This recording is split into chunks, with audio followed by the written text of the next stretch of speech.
Hello, everyone, and welcome to a quick episode of Trek Candy, man. So we got a lot to cover in this episode right here of Star Trek Picard episode. What is it? 8, I believe, called Surrender. Look, man, let's get right into it. So basically, we pick right back up where the crew of the Shrike have taken over the bridge of the Titan. Basically, the whole ship. They run around executing everybody. It's a real terrifying scene, man, and it's something that's rarely shown in its reality in Star Trek.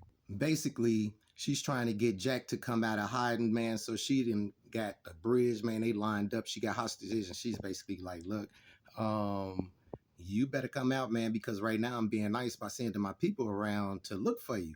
And basically, all I got to do is mess with the environmental controls and turn parts of the ship into lava or make it snow or whatever. And that's a thing that a lot of people don't realize. If you can change the environmental controls to different species in the Federation, and you can change the environmental controls to say something like the environment of a Tholian, yeah, people gonna die. So we finally get to go back into what's going on with Deanna Troi and Commander Riker being held aboard the Shrike as prisoners, okay? And we have a nice resolution with them as far as the death of his son and how he handled it, and how Deanna decided to try to go in using her Betazoid empathic abilities, go into Riker and try to remove or help him deal with the loss of his child. Now the thing is that that type of thing has happened before in Star Trek, and Spock did it to Kirk when Kirk was real messed up about losing, about being real heartbroken, basically. The daughter of Methuselah, I believe it was, and he ended up, just mind melding with him without his permission and just removing that whole situation from him. And that I even made a video about that. Now, that's not right. That's a form of assault. Even though I understand why Counselor Troy did what she did, the result is still the same. I understand why Spock did what he did, but the result is still the same, man. You basically damaging the healing process and basically what the person will grow from as a result. We got to learn a little bit more about Bajoran language, because Riker was trying to hold Mzadi, which means my beloved, in Beta Z, but she hit him up with the nah, you more of an Antaru, and he was like, well, what that mean? It's like a overgrown baby. I thought that was hilarious. I did like the way that Counselor Troy, kind of pranked him a little bit, man, kind of roasted him a little bit, talking about some, yeah, he, the changeling showed up as you, kind of hung out a little bit. And basically, we did some love making and some cooking. He was good at the love making, terrible at pizza, just like you, and Riker was basically like, just like I am, and I like the fact that he didn't get upset about it. He didn't question it. Now that's love. He was like, I understand. As always, we got Captain Shaw. He's doing his thing. I like Captain Shaw. A lot of people compare him to Jellicoe, but I don't see. I changed that. I don't see that at all. He's a different type. He's more of a, like, if Chief O'Brien was to become a captain or something, like, a blue. Well, I guess that's exactly what happened. He's a blue collar person that's in his ranking. In the ranking, he's trying to explain to Seven, who's basically, trying to save everybody on the bridge that's about to get executed. He's like, look, ain't nothing you could do about it right now. And, your approach isn't for the safety of just one person. It's for the safety of everybody on this ship. You got to start considering that. And I like the fact that, he's trying to explain it to her, and, she's understanding it. So all the while, man, they trying to figure out, and when I say they, Admiral Picard and Geordi and everybody, they separated different parts of the ship.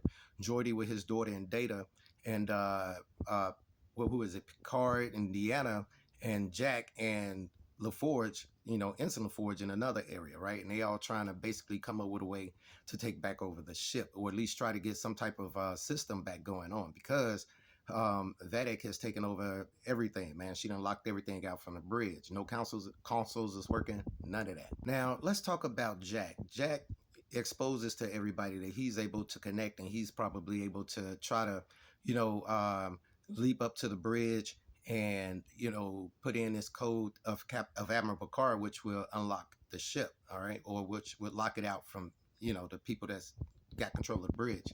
Now the thing is that as it was going on, I'm still trying to figure out what's going on with Jack, and I'm like, okay, well, Ironic syndrome isn't something that would give him these abilities, because if that was the case, Picard would have shown these abilities maybe even once. But Picard, whenever he fights, he just dive rolls on people. At first I was thinking, okay, well, the only species regularly that's been able to do something like that, connect with people telepathically and control them or do stuff like that, would be, of course, Vulcans. And I dismissed that right off the bat. They could go find a Vulcan anywhere. Finally get to see the phasers on disintegrate. I'm happy to see that. Y'all dealing with changelings. That whole little phaser shot thing is in a vital area that you think is vital on a humanoid. No, man, it's a changeling. You need to disintegrate these people. So one of the jailers decides to come and starts to reinterrogate Deanna and Riker, but he's stabbed from the back by none other than Worf. Worf is there, man. He's on a strike. He's infiltrated it with Ralphie in the cloak shuttle, and they are instigating a rescue. Now, I like the little back and forth right off the bat, man. Worf hit it up on Deanna, man, like, little baby girl, la la la la la. And it harkens directly back to the fact that they had a relationship in the last season of Next Generation. They was a real couple, and Riker really wasn't for that. But I still like the way he noticed that Worf was messing with him, but Worf being a Klingon, hey, what you gonna do? So they all, his three friends, decide to go. They ran across Picard's body remains that's up inside this case, inside the Shrike, and they download the data and decide, hey, man, it's time to go. Also, everybody should know, don't hug Worf. If you're not Dax, don't hug Worf. That's his personal space.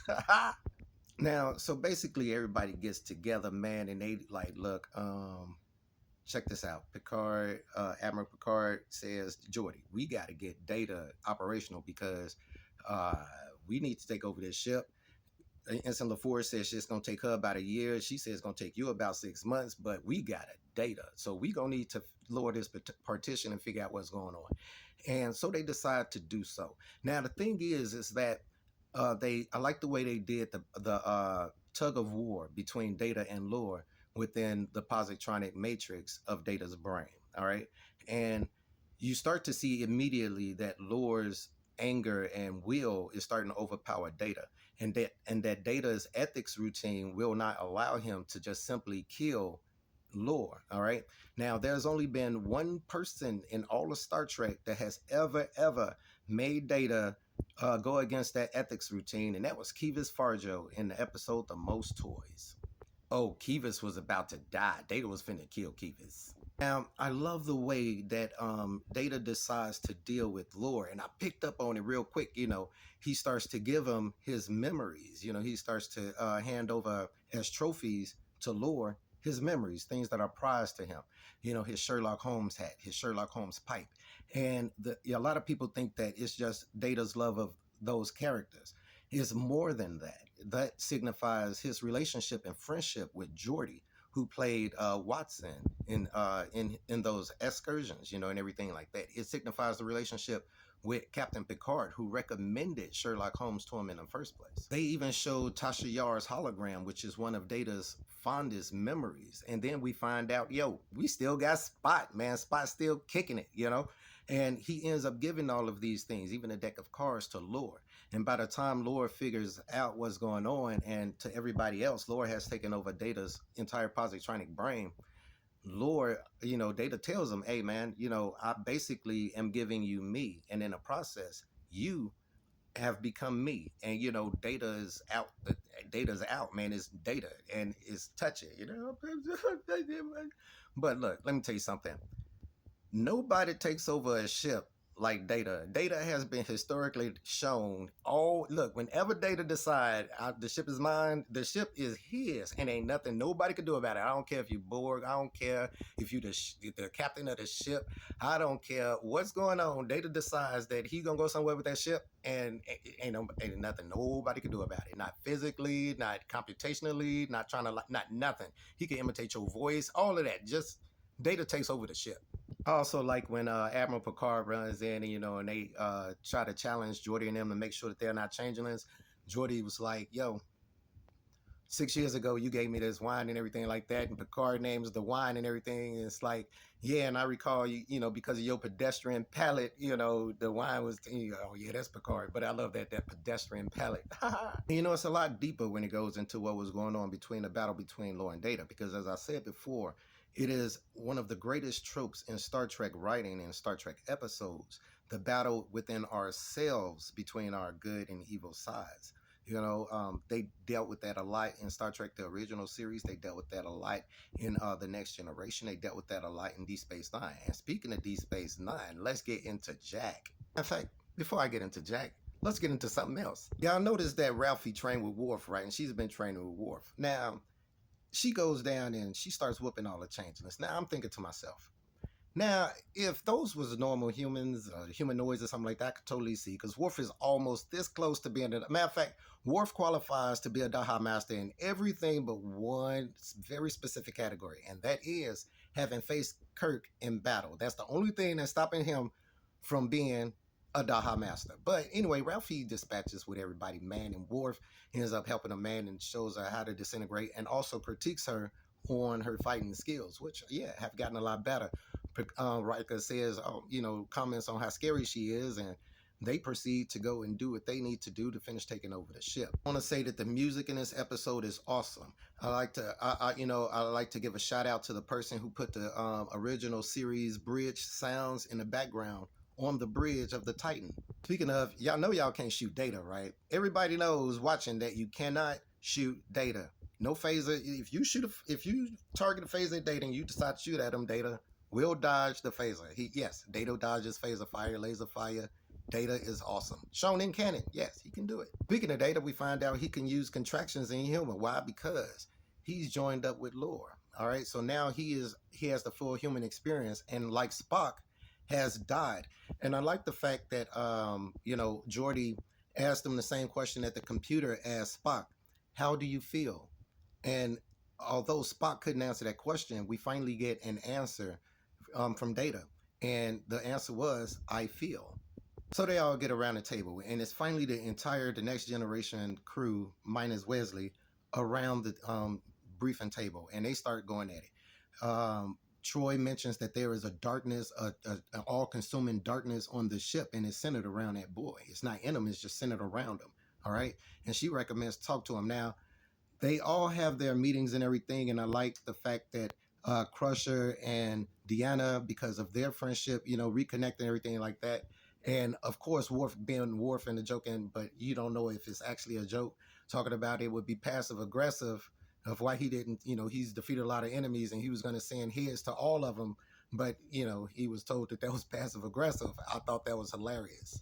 So let's get into Jack, this red door.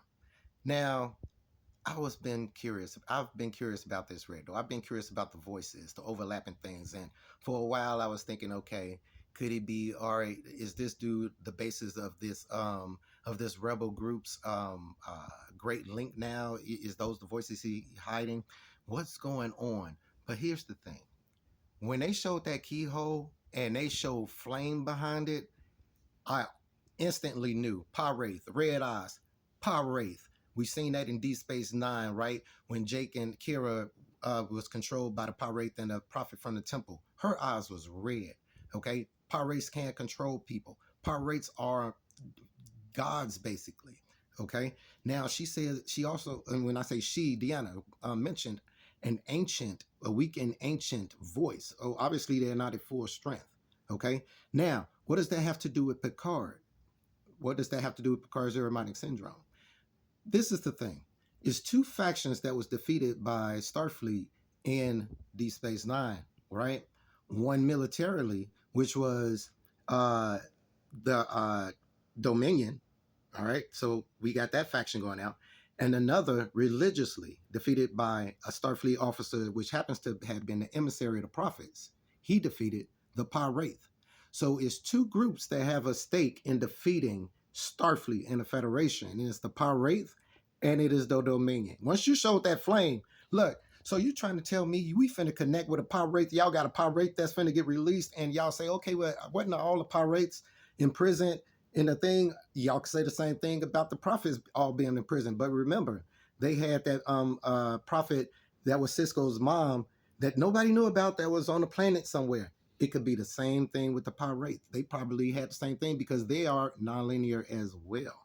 So they probably could have planned for this. Oh man, this story is getting deep. Oh, here we go. This is what I'm talking about. This is that Star Trek. Look, I'm sorry I couldn't turn Super Saiyan Trekkie Captain right now, but hey, I have to do this video and make it quick because I probably got to go to work. Anyway, thank you guys for watching. Please subscribe to the channel if you haven't, and let me know in the comments, man, who y'all think it is. Do you know what y'all thinking?